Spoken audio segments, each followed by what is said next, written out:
Vous nous parliez à l'instant, il y a aussi, je crois, l'écologie politique, c'est-à-dire... C'est-à-dire que dans les années 68, moi j'ai vécu mai 68, Oui. et il est évident qu'il y a eu une révolte, ce qu'on a appelé la contestation, contre cette société de consommation, qui produisait pour produire, consommait pour consommer. Je me rappelle de phrases de l'époque, on disait on n'est pas venu sur Terre pour changer de voiture tous les 2 ans. Hein. Donc il y avait un besoin de sens, un besoin de spiritualité, un besoin de rapport avec les autres, de redécouvrir son voisin. Cette aspiration à une vie plus riche, plus qualitative, est une aspiration écologique. C'est-à-dire qu'il est évident qu'on ne peut pas continuer à produire sans se soucier de pourquoi produire. Et donc il y a eu une contrainte entre le but de la civilisation, qui était jusqu'à présent de rendre heureux les hommes, et l'économie, qui est, c'est un peu... comment on peut appeler ça? C'est perdu dans une sorte de quête de la production pour la production. Il y a eu un divorce. Et les années 60 ont été la contestation de la part des citoyens de cette évolution un peu folle de l'économie. Mais à l'époque, dans les années 60, fin des années 60, début 70, on parlait beaucoup de l'écologie, c'est vrai. Mais les mouvements sont retombés d'eux-mêmes. Ils ont quasiment disparu. Aujourd'hui, on en reparle depuis quelques années, mais... est-ce que c'est pas un feu de paille tout ça finalement? Je vais vous dire 2 choses. Premièrement, lorsqu'on parle d'un sujet, très souvent c'est parce que justement on ne le pratique plus. Donc on a parlé d'écologie au moment où il y avait un vrai besoin. Lorsqu'on l'a fait, on en parle moins, c'est logique. Aujourd'hui on parle beaucoup de morale et d'éthique, c'est qu'il y a de moins en moins de morale et d'éthique. Très souvent un sujet vient en société lorsqu'il y a une carence dans la pratique. On ne peut pas faire et en parler. Donc je pense qu'il est tout à fait normal que dans les années 60, on ait parlé d'écologie parce que c'était une nécessité. Et d'ailleurs, il y a eu le grand sommet de Stockholm, où quand même plus de 100 pays se sont réunis pour prendre à bras le corps ce problème de l'environnement. Et après 72, des ministres de l'environnement ont été nommés dans tous les pays du monde. Donc pour moi, c'est un symbole. On a moins parlé d'écologie, mais on a nommé des ministres de l'environnement. Et on pourrait citer cela en 92. En 92, il y a eu le grand sommet de la planète à Rio. Et peut-être qu'on en parle moins aujourd'hui de l'écologie, mais il y a eu des responsables environnement qui ont été nommés dans les entreprises, dans les collectivités. Donc sur le terrain, des centaines de virus agissent pour modifier notre environnement et l'intégrer. Alors de la même façon, on parle beaucoup des déchets ces derniers temps. C'est une préoccupation, un sujet qui revient très souvent.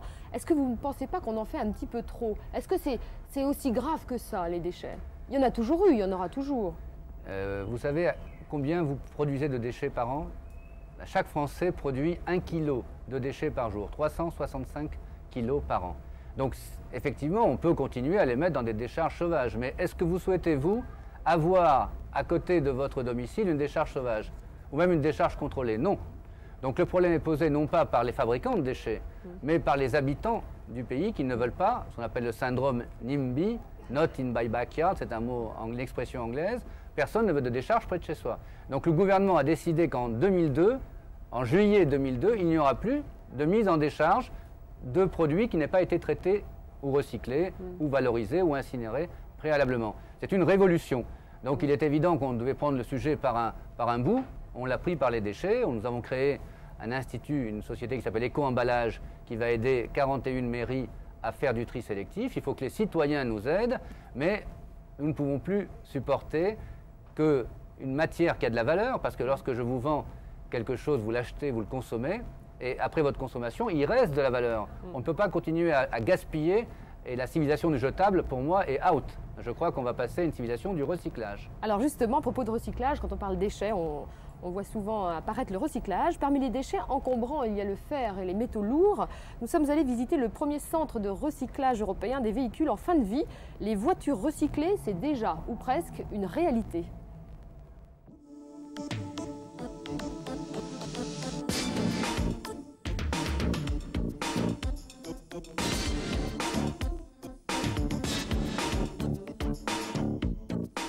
Nous nous trouvons donc ici sur le site Athis-Mons où la compagnie française des ferrailles, associée à Renault, traite 200 voitures par jour selon un processus écologique de traitement.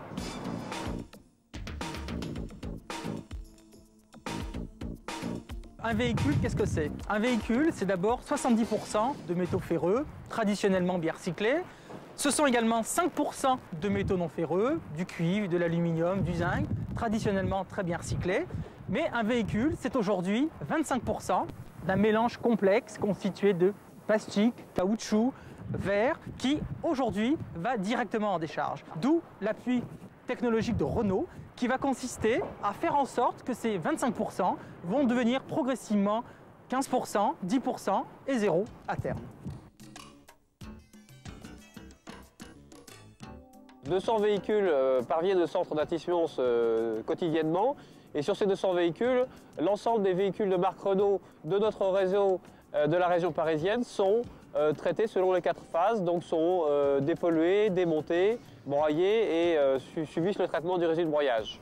Maintenant, simplement, entre 50 et 100 subissent les étapes de démontage pour recyclage, puisque c'est sur ces véhicules que nous avons une bonne connaissance des matériaux et des filières de recyclage.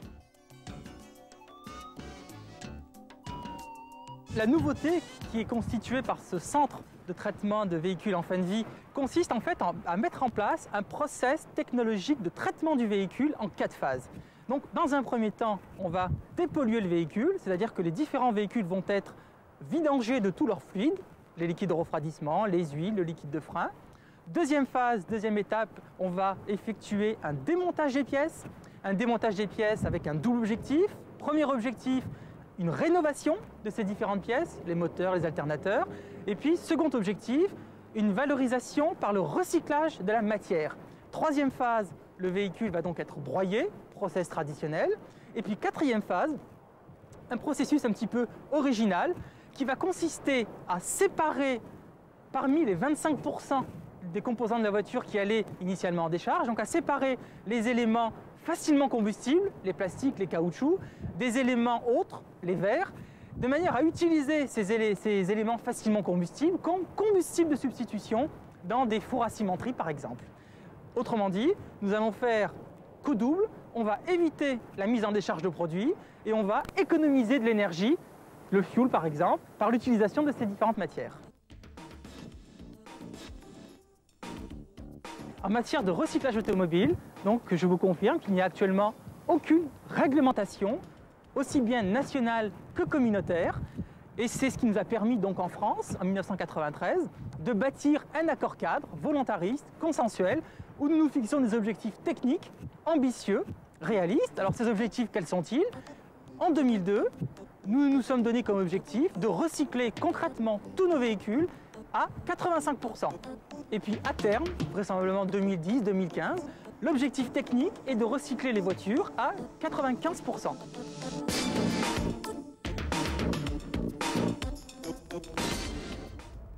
Une réaction à la Mamoumani, on arrivera à tout recycler un jour, absolument tout? Le tout recyclage n'est pas forcément souhaitable, il y aura encore du jetable.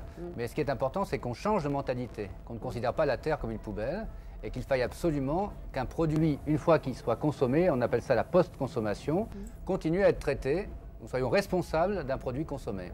Alors, vous m'avez dit en préparant cette émission que pour traiter l'homme ou la terre, il faut être capitaliste. Je trouve ça assez provoquant.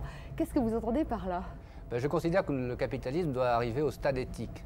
C'est-à-dire que nous avons intégré d'abord la préoccupation de l'homme, en tout cas dans les pays occidentaux.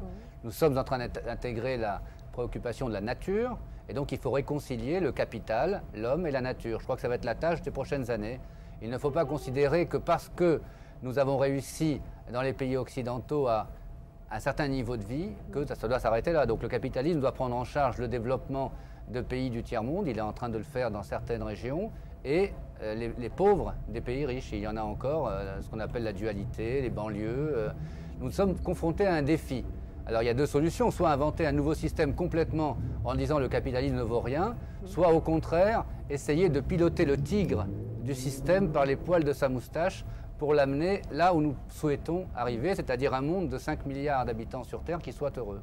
Et vous ne pensez pas que l'écologie, l'environnement, finalement, toutes ces préoccupations ne concernent que 10% de la population mondiale? C'est le danger. À Rio de Janeiro, nous avons eu des problèmes avec les pays qui sont en voie de développement, qui disaient vous avez brûlé les forêts, vous avez détruit votre Occident pour produire et devenir développé, nous voulons faire pareil. Il a fallu justement dialoguer avec eux pour trouver un terrain d'entente. Mais il n'y aura pas de solution au problème de l'environnement s'il n'y a pas partage. Donc c'est une notion tout à fait nouvelle. Nous avons déjà introduit la notion de recyclage.